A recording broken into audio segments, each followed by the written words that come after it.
네, 우리 군이 서해에서 인양한 북한 만리경 1호 위성체 잔해물을 분석한 결과 이 정찰 위성으로서 군사적 효용성이 전혀 없는 것으로 파악됐습니다. 또 오는 27일 전승절 70주년을 앞두고 북한이 정찰 위성을 다시 발사할지도 주목되고 있는데요. 이 전승절 전후 또 다른 도발 가능성도 제기되고 있습니다. 한편 극심한 경제난을 겪고 있는 북한이 이달부터 실내외 마스크 착용 의무를 해제했습니다. 잠갔던 빗장을 다시 열고 대외 교류 정상화에 나설지 관심인데요.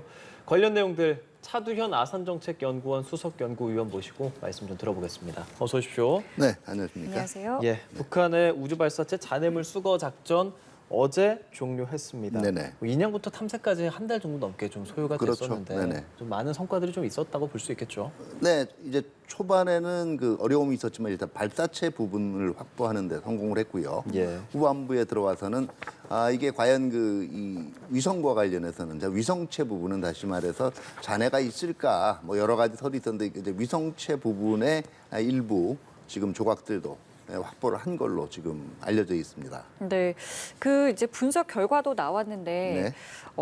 군사적 효용성이 전혀 없다라고 네네. 했어요. 이걸 어떻게 좀 이해하면 되겠습니까? 그러니까 우리가 일반적으로 이제 이 정찰위성, 군사 정찰위성이라는 거는 결과적으로 지상에 있는 물체를 얼마만큼 잘 식별할 수 있느냐를 가지고 네네. 효용도가 좌우가 됩니다. 네. 다시 말해서 작은 물체를 제대로 식별할 수 있을수록 더 정확한 정보 획득이 가능한데요. 그렇기 때문에 일반적으로 이제 1서브미터 단위라고 합니다. 예. 가로 세로 한 1미터 정도의 물체를 제대로 식별할 수 있으면 네. 이게 아마 군사 정찰위성이 되기 위한 최소한의 요건이라고 보는데 네. 지금 현재의 분석 결과로는 1서브미터 내외, 네네. 다시 말해서 1서브미터 이내에 들지는 않는. 보통 이제 우리가 군사 정찰위성 그럴 때 보통 권장하는 게 한 30서브센티미터. 그러니까 30cm 가로 세로 정도의 30cm요. 물질을 이제 물체를 식별할 수 있는 걸 기준으로 삼고 있는데 지금 1서브미터 정도 내외로 1서브미터는 아닌 그보다 더 큰 물건만 식별할 수 있다라고 얘기하면 이게 군사 정찰위성으로의 용도는 사실은 없다라고 봐야 되는 거죠. 그렇군요. 그 지난해 12월에 북한이 찍었다면서 공개했었던 서울의 위성 사진 그 당시 조악하다라는 평가가 상당히 많았었잖아요. 그렇죠. 네네. 그 당시 해상도가 그러면은 뭐 한 10, 20 뭐 이 정도 미터라고 보면 네네. 됩니까? 그거보다는 높은 수준인 것 그거보다는 같아요. 지금 괜찮은 것 나오기에는. 같고. 예. 그런데 여전히 제가 보기에는 해상도가 정말 뚜렷이 뭐가 보인다라고 얘기할 만한 수준은 아니라고 봐야 되겠죠. 어쨌든 군 당국이 발표한 거는 이제 군사적 효용성이 전혀 없다라고 네네. 했는데, 근데 사실 궁금했던 거는 그래서 뭐를 이제 수거를 해서 얼마큼 분석을 했고 무슨 결과가 나왔는지 이건데 이 내용에 대해서는 전혀 알려진 바가 없어요. 네, 그렇죠. 이거는 뭐 의도된 거라고 보면 되겠습니까? 그렇죠. 정보전에서 뭐 우리가 어디까지를 지금 알고 있다라는 걸 북한한테 알려줄 필요도 없는 거고요. 또 우리가 어느 정도의 기술을 파악했느냐에 따라서 북한이 다음부터는 그 기술이 아닌 다른 기술을 또 시도를 할 그렇죠. 가능성도 있는 거죠. 그런데 북한이 실질적으로 이 실용하고 있는 기술에 대해서 우리가 알면 알고 있을수록 대응이 쉬워지는 거거든요. 근데 세 번째는 이제 실질적으로 우리가 이걸 분석하는 기법들 자체도 외부에 노출할 수 없는 보안의 성격들이 있거든요. 예. 근데 역추적하면 어떤 분석 기법을 썼을 거라는 것을 저쪽에서 짐작할 수 있단 말이에요. 그렇기 때문에 완전히 공개하기는 지금 힘든 측면이 있는 거죠. 그러면 지금까지 저희가 뭐 획득해서 분석했다라고 알려지는 것들은 뭐 어떤 것들이 있습니까? 근데 지금 가령 이제 엔진의 성능이 어느 정도고 예. 그 다음에 이제 실질적으로 그 발사체 외피의 합금 수준. 그 다음에 지금 얘기했듯이 위성체계가 실제로 군사 정찰위성으로서 역할을 할 수 있나. 다시 말해서 이 카메라의 해상도라든가 아니면 제어 장치 이런 부분에 대해서 주로 분석이 이루어지지 않았나 생각이 됩니다.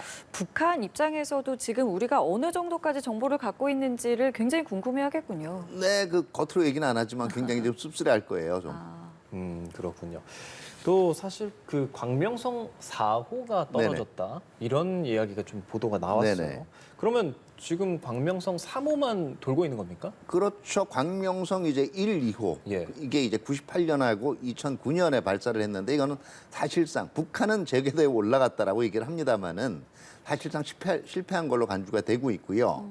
그다음에 2016년에 올렸던 광명성 4호는 궤도에는 올라갔는데 네. 네. 이게 원래 뭐 신호를 보낸다든가 하는 원래 기능 자체는 수행하지 못하고 있다가 이제 지금 소실이 됐고요. 지금 유일하게 돌고 있는 것이 2012년에 네. 두 번에 걸쳐서 시도를 했었죠. 처음에 4월에 해서 실패를 했다가 네. 2012년 12월에 광명성 3호가 지금 이제 궤도상에 올라갔는데요. 네.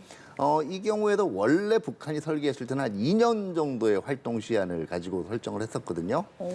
이때도 이제 북한에서 이 노래들을 사실은 노래 신호, 그 음향 신호들을 계속해서 발신하는 건데 이 수명이 한 2년 정도로 예상을 하고 있었거든요. 그러니까 2012년에 올라갔으니까 네. 2012년 말에 2014, 15년 되면 이미 이제 신호 발신 기능도 못 하는 거죠. 그렇기 때문에 궤도를 그냥 돌고 있을 뿐이지 이게 위성으로서 아무런 기능을 하는 건 아니죠. 아, 그렇군요. 자, 어쨌든 지금 북한에서는 지금 이러한 상황들에 대해서 뭐 면밀히 본인들도 계속 주시를 하고 있을 네네. 것이고 지금 집중하고 있는 건 이제 전승절이라고 하잖아요. 이제 27일인데 네네. 전승절이라는 게 북한에 굉장히 큰 의미라고 들었습니다. 뭐 어느 정도라고 네. 생각하면 될까요? 이제 바로 이제 정전협정이 체결된 날인데요. 이 날을 이제 북한은 결과적으로 정전협정이 체결됐지만 전쟁에서는 자기네들이 승리했다라고 얘기를 하고 있고 네. 이게 이제 제국주의에 맞서서 이제 이 자기네들이 조국을 수호한 전쟁이다 이렇게 대대적으로 선전을 하고 있거든요. 그렇기 때문에 아마 북한의 군사적 위협을 보여주는 하나의 상징성 그리고 이제 김씨 일가의 그동안의 치적에 관련된 예. 주로 얘기되는 게 군사적인 능력이 출중하다는 거 아니겠어요? 네. 이것들에 대해서 이걸 상징하는 날로서 의미가 북한의 내부 선전전으로서는 있는 거죠. 이번에 또 게다가 정준연이지 않습니까? 북한에서 관련해서 이렇게 홍보하고 있는 것들이 어떤 게 있습니까? 근데 지금 뭐 한 높이만 한 40m, 가로가 한 45m, 그다음에 높이는 한 80m 이르는 대형 구조물이 지금 설치가 돼 있는 걸로 지금 파악이 되고 있는데요. 이게 지금 과연 이제 이 김일성 조형물인지 아니면은 김정은 조형물인지는 이제 현재는 차양이 씌워져 있는 걸로 알고 있기 때문에 봐야 되겠죠. 예, 바로 저겁니다. 지금 동그라미 속에 있는 저 빨간색 물체인 것 같은데 네네. 대형 구조물이라고 한다면은 뭐 이건 일반적으로 좀 등장하는 거라고 봐도 될까요? 뭐 보통 저런 거는 일반적으로 동상 형태로 이미 고정적으로 설치가 돼 있는데요. 네. 저게 이제 지금 전승절 행사를 위해서 별도로 얘기를 했다고 하면 아무래도 이 김일성에서 김정일 그다음에 김정은으로 이어지는 일종의 혁명 가계의 어떤 정통성을 상징하는 뭔가가 지금 있지 않을까 생각이 됩니다. 그럼 저런 것들이 다 열병식을 준비하는 동향이라고 저희가 생각하면 되겠습니까? 그렇죠. 네네. 보통 그 열병식 하면은 신무기를 이렇게 막 공개하잖아요. 네네. 이번에도 그렇다면 뭐 지금 저희가 보여드린 저 구조물 외에 어떤 뭐 신무기도 등장할 가능성도 있을까요? 네, 일단 열병식에서 등장할 몇 가지 신무기들은 분명히 공개를 할 거예요. 그게 이제 올해 나왔던 특히 뭐 발사에 실패는 했지만 4월 달에 있던 고체 연료용 미사일 화성 18호라든가 아니 18형이라든가 아니면은 또 역시 4월에 공개했던 신형 핵탄두 화산 30일이라고 얘기하는 이 모형도 지금 등장을 시킬 가능성이 있고요. 그다음에 이제 북한이 그 사진이 한번 공개가 된 적이 있죠. 이 굉장히 큰 신형 무인기 이것들도 이제 북한이 제시했던 김정은이 2021년 제시했던 국방 발전 5개년 계획에 들어가서 개발을 지시했던 무기 체계 안에 들어가 있기 때문에 아마 착착 이제 원래 계획대로 진행되고 있다라는 걸 보여주기 위해서 이것도 공개하지 않을까 예상을 해봅니다. 그렇군요. 지금 또 미국의 북한 전문 매체 NK 뉴스에 따르면은 위성 사진들 분석해 보니까 AN2 이런 침투기 같은 것들이 이렇게 집결해 있다고 하는데 이런 것들도 결과적으로 다 열병식을 하고 열병식 때 어떤 저공 비행하면서 그런 것들을 자랑하고 이런 뭐 수순이라고 저희가 생각할 수 있을까요? 네, 그렇습니다. 아마 이번에도 지금 70주년이라는 북한 입장에서는 나름대로 이제 그 의미가 있는 해기 때문에 대규모 열병식을 지금 준비하고 있는 정황은 분명합니다. 또 지금 사실 제일 많이 하는 말이 이제 열병식 때는 지난번에 실패했던 그 정찰 위성 뭐 다시 발사하거나 관련해서 또 뭔가 기술적으로 좀 뽐내지 않을까 이런 부분인데 위원님 좀 그런 부분 어떻게 생각하세요? 가능성을 완전히 배제할 수는 없겠죠. 근데 저는 사실상 아마 이번에 다시 정찰 위성을 발사할 가능성은 적다라고 생각이 돼요. 왜냐하면 북한이 아마 무리하게 빨리 발사를 하려고만 먹었으면 6월 중에도 지금 발사를 할 수가 있었을 텐데요. 근데 그 북한 입장에서도 흔히 이제 얘기 나오는 과학적인 준비라든가 이런 걸 다 건너뛰고 그냥 무조건 수령이 쏘라고 해서 쏠 수는 없는 거란 말이에요. 그렇죠. 더더구나 지금 6월에 했던 제8기 8차 그 중앙위원회 전원회의에서 군사정찰 이상 발사 문제를 질타를 하면서 다음번에 꼭 성공해야 된다라고 얘기했거든요. 성공해야 된다라는 거는 여건을 어느 정도 갖춰야 된다는 걸 분명히 알 겁니다. 제가 이미 말씀을 드렸지만 우리도 한번 위성 발사가 지금 여의치 않아지면 그 다음에 예. 준비하는데 수개월이 걸리거든요. 그렇죠. 북한도 그랬어요. 실제로 제가 말씀드렸지만 2012년 4월에 실패했다가 이 12월에 다시 한 8개월의 시간이 걸렸던 거거든요. 그게 조금 전에 예, 저희가 그렇기 때문에 얘기했던 시간상 제가 볼 때는 이 정찰 위성을 다시 지금 발사 실패 후에 지금 한 달 반 남짓 지난 건데요. 두 달이 채 안 되는 기간인데 네. 그때 발사한다? 그럼 제가 보기엔 그건 좀 무리가 있는 것 같고요. 그러면 만약에 진짜 발사한다? 그건 애초에 목적이 정찰위성 발사가 아니었다는 얘기죠. 처음에도. 그러면 만약에 사실 재발사한다고 해도 저희가 앞서 그 만리경이라고 말하는 정찰 자체에 대해서 좀 얘기를 했지만 네네. 조악한 수준에서 벗어나지 않는다라는 이야기 좀 하지 않았습니까? 그렇죠. 다시 쏜다 그래서 그게 뭐 특별히 더 발전되고 할 만한 가능성은 생각하기 그렇죠. 어려운 위성 거죠. 자체도 지금 다시 재조립을 해야 되고요. 물론 같은 형태의 위성을 두 개를 준비해놨을 가능성도 배제할 수가 없어요. 그러니까 하나는 지금 올라가다 파괴됐잖아요. 네네. 잔해만 남은 거거든요. 네. 그러면 똑같은 위성을 두 개를 이제 준비를 해놨을 거라고 가정을 할 수가 있는데 이것도 어떻게 보면 굉장히 비효율적인 거예요. 왜냐하면 위성이라는 것 자체도 한번 발사를 해보고 실질적으로 발진하는 신호라든가 제대로 궤도에 안착하는 걸 예. 보고 그다음에 개선해 나가는 거거든요. 근데 그렇죠. 그게 검증도 안 되는데 똑같은 모델을 두 개 만든다? 이건 낭비인 거죠. 제가 보기에는 만약에 북한이 정말 군사 정찰 위성을 일단 제대로 된 걸 발사하는데 중점을 준다면 조금 더 시간을 둘 걸로 생각이 되고요. 네. 만약에 지금 혹시라도 가장 가능성이 낮지만 전승절 전후에서 지금 발사를 하게 된다면 그냥 네. 보여주기에 더 중점을 두고 있다고 봐야 되겠죠. 이번에 쏜다면 이번에 사실 실패했다고 볼 수 있지 않습니까? 그렇죠. 그 신형 말고 그 전에 뭐 화성 15나 ICBM에 사용했었던 그런 것들을 좀 사용할 수도 있겠다. 그래서 이번에는 정말 좀 성공하게 하는 것에 좀 중점을 두겠다. 이런 보도에 대해서는 좀 어떻게 생각하세요? 네, 근데 이제 그게 의미가 없는 거죠. 왜냐하면 북한이 선전하기에는 네. 지금 군사 정찰위성을 발사하기에 최적화된 형태의 새로운 발사체를 실험하는 것도 목적이 있었단 말이에요. 예. 그런데 그냥 일단 궤도에 올리는 게 우선이기 때문에 근데 그것도 확실하게 올린다는 보장이 없거든요. 기존 코를 사용을 해서 올렸다라는 거면 제가 말씀드린 대로 보여주기용인 거죠. 정말 이 새로운 발사체의 성능도 검증을 제대로 하고 그 다음에 제대로 된 군사 정찰 위성을 올리려면 아무래도 시간이 더 필요할 수밖에 없는 거죠. 알겠습니다. 이번에 북한 내부 사정 좀 들여다보면요. 실내외 마스크 해제를 이제 7월부터 했다고 소식이 들려오는데 뭐 마스크를 해제한 북한이 이제 뭐 앞으로 뭐 어떤 변화를 그럼 저희가 좀 예상해 볼 수 있을까요? 네, 이제 이미 북한 같은 경우에는 이 작년 연말부터 지금 경제난 중에 특히 식량난 예. 거리 계속 돌았잖아요. 그러면서 금년 이제 초에는 개성 같은 도시 지역에서도 아사자가 나왔다는 예, 얘기가 맞습니다. 나오고 있고요. 네.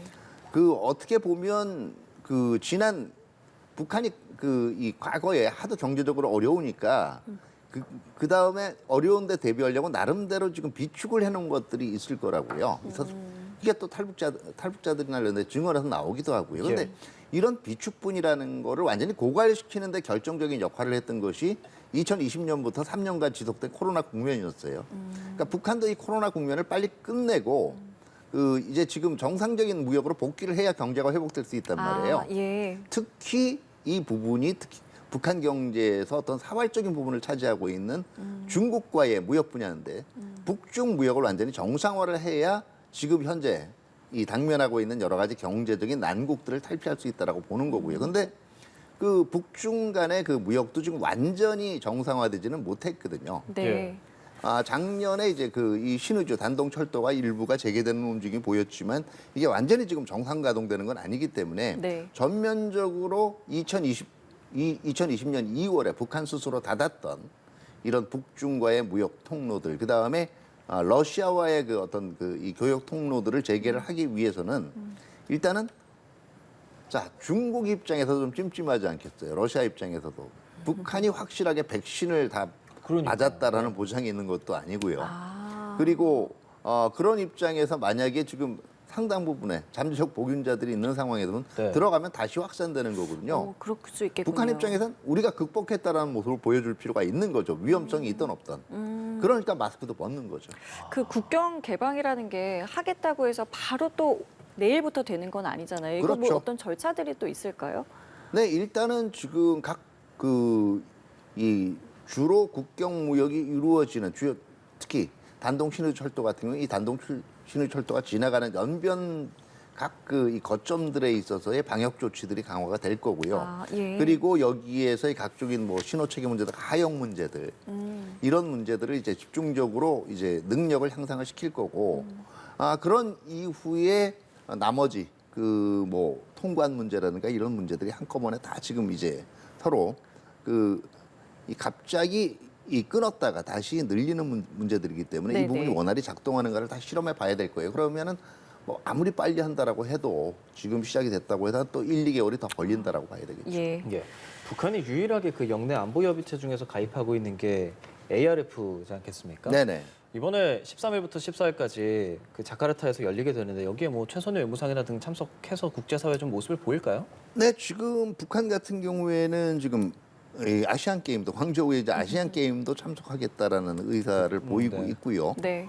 대외적으로는 이제 우리가 코로나 극복했다라는 걸 보여줄 필요가 있겠죠. 그리고 코로나를 극복한 것뿐만 아니라 이제는 북한 자체가 대외적인 고립을 탈피해서 이제 그 제3세계 지역이라든가 이런 쪽에 대해서 외교를 활성화한다는 측면을 고려를 한다면 최선희가 참석하는 게 타당하겠죠. 그 대외 행보를 재개한다라는 거는 뭐 어떤 걸 위한 걸까요?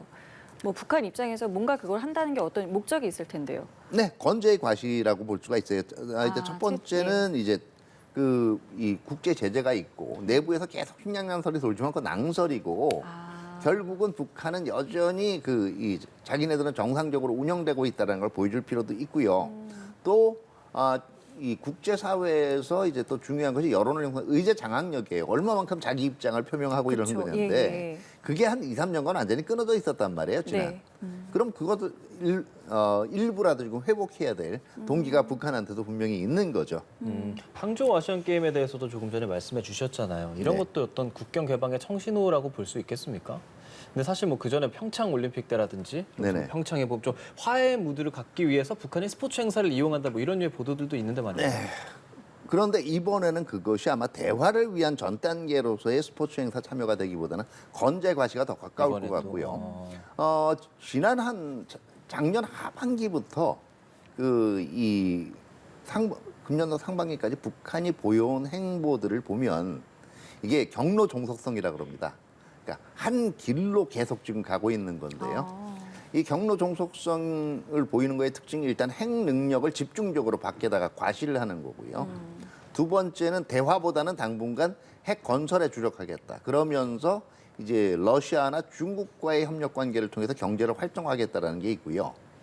제가 볼 때는 우리가 흔히 얘기하는 이제 미북 협상의 재개라든가 이런 부분들은 저는 개인적으로 북한이 지금 2024년 미국 대선 때까지도 지금 일단은 한번 계속 버텨보겠다 하는 생각이 분명히 있는 것 같아요. 예, 알겠습니다. 자, 그리고 한미 정상회담에서의 성과물이라고 할 수 있는 이 핵 협의 그룹의 첫 회의가 이제 점점 좀 윤곽이 드러나고 네네. 있는 것 같아요. 이달 말에 뭐 우리나라에서 진행이 될 것 같다라고 하는데 좀 뭐 어떤 의미가 있다고 보세요?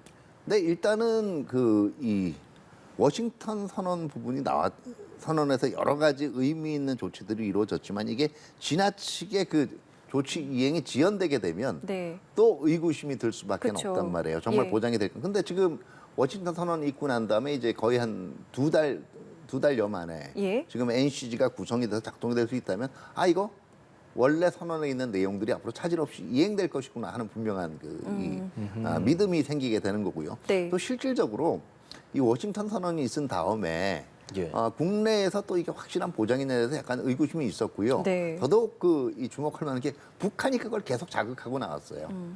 이게 결국 한국 달래기용이다라고 하는 미국 언론의 일부 언론 기사까지 북한이 자기 매체에 소개를 했습니다. 결국 네. 이게 빈 껍데기다. 그리고 아마 한국 사회 내에서 일고 있는 정말 이 워싱턴 선언을 믿을 수 있느냐 논쟁 자체를 은근히 부추길 가능성이 굉장히 커져요. 그렇기 때문에 이런 상황 하에서 네. 차질 없이 지금 워싱턴 선언의 그 이 합의 내용들이 이행돼 간다는 걸 보여줄 게 무엇보다 중요하고요. 네. 그런 면에서 워싱턴 선언의 중요한 조치라고 할 수 있는 NCG 그 워싱턴 선언 내용 중에서 그 미국 전략 핵 잠수함의 입항은 이미 이루어졌잖아요. 네네. 그렇기 때문에 이제 그 다음에 중요한 조치 중에 하나가 NCG거든요. NCG가 실제로 가동되는 모습을 보여줘야 되고요. 이게 또 하나 고무적인 것은 원래 지금 NCG가 이 대외적으로 얘기를 차관복급 분기별 협의체란 그렇죠. 말이에요. 근데 이게 네네. 아마 지금 어떻게 보면 차관급으로 격상돼서 지금 여는 것도 검토할 수 있을 것 같아요. 제가 볼 때는 이거 분명히 바람직한 거라고 봅니다. 왜냐하면 예. 뭐 그 전문적인 어떤 그 이 협의를 해나가는 데 있어서 제가 볼 때는 특히 그 분야별 각 부처의 수위라고 할 때는 차관복급 그 책임자가 대화를 하는 것이 보다 의미가 있을 수는 있어요. 그런데 문제는 네. 위임된 권한이 그렇게 크지가 않단 말이에요. 그러니까 지금 워싱턴 선언에서부터 조금 더 나아간 예. 왜냐하면 북한 핵 위협이 계속 증가하면 증가할수록 그 확장 억제 조치도 강화가 되어 나갈 필요가 있거든요. 근데 네. 워싱턴 선언에 딱 거명된 이외의 나머지 더 진전된 조치들을 얘기하기에는 차관복급 협의 가지고는 한계가 있는 거죠. 근데 이게 일단 지금 보도된 바로는 이번에는 차관급이라고 했잖아요. 근데 그렇죠. 이게 그럼 앞으로도 쭉 차관급이 될지 여부는 좀 봐야 되는 건가요? 네, 제가 보기에는 근데 그렇게 되는 게 바람직하지 않나 생각을 합니다. 그럼 위원님 하나만 더 여쭤보고 싶은데요. 지금 이 상황에서 북한 입장에서 보면 정찰 위성도 실패했고 미국과 한국은 NCG 이렇게 회의에서 좀 두각을 드러내고 뭐 다음 달에는 을지 프리덤 실드도 있고 이런 상황이지 않습니까? 네네. 그럼 북한에서는 더 뭐 어떤 미사일이라든지 또 다른 류의 핵이라든지 새롭게 개발한 무언가를 보여줌으로써 국제사회에 뭔가 본인들의 위상을 나타내고 싶지 않을까 싶기는 하거든요. 그렇죠. 근데 이제 정찰 이상의 교훈을 되새길 거예요. 그러니까 완전히 준비가 되지 않은 상황에서 했다가는 오히려 더 그 북한의 핵 능력에 대한 그 이 평가 절하만 지금 부추길 수가 있기 때문에 그건 확실하게 준비가 되지 않으면 오히려 자제하겠고 제가 볼 때는 확실하게 능력을 보여줄 수 있는 건 아무래도 전통적인 탄도미사일, 탄도미사일. 이 발사라든가 이런 부분들이 되겠죠. 그리고 어떻게 보면 북한의 그동안 이 책략 중에 하나가 이 핵 미사일과 같은 전략적 도발 이외에도 일부 재래 도발들을 설마 이런 걸 쓰겠어 하는 부분들을 찌르고 스커드 나오는 뭐, 부분도 있었단 예, 말이에요. 예. 대표적인 게 이제 2015년에 목함 지뢰 도발이었거든요. 그렇기 때문에 흔히 얘기하는 GP 부분의 총격이라든가 아니면은 뭐 우리 어선에 대한 그 납포나 위해 시도, 그 다음에 이제 이런 것들도 충분히 우리가 대비를 하고 있어야 될 겁니다. 그럼 북한에서 지금으로서는 도발할 수 있을 만한 카드가 별로 없는 겁니까? 카드가 없다기보다는요. 예. 이 여러 가지 우리가 생각을 못한 이제는 잠깐만 시대가 어느 때인데 예. 이렇게 생각하는 과거의 도발 레퍼토리를 다시 한번 가져다 쓸 가능성도 충분히 있다라는. 예, 알겠습니다. 저희 이야기는 여기까지 듣겠습니다. 지금까지 차두현 아산정책연구원 수석연구위원과 함께했습니다. 오늘 말씀 고맙습니다. 고맙습니다. 네, 위원님. 감사합니다.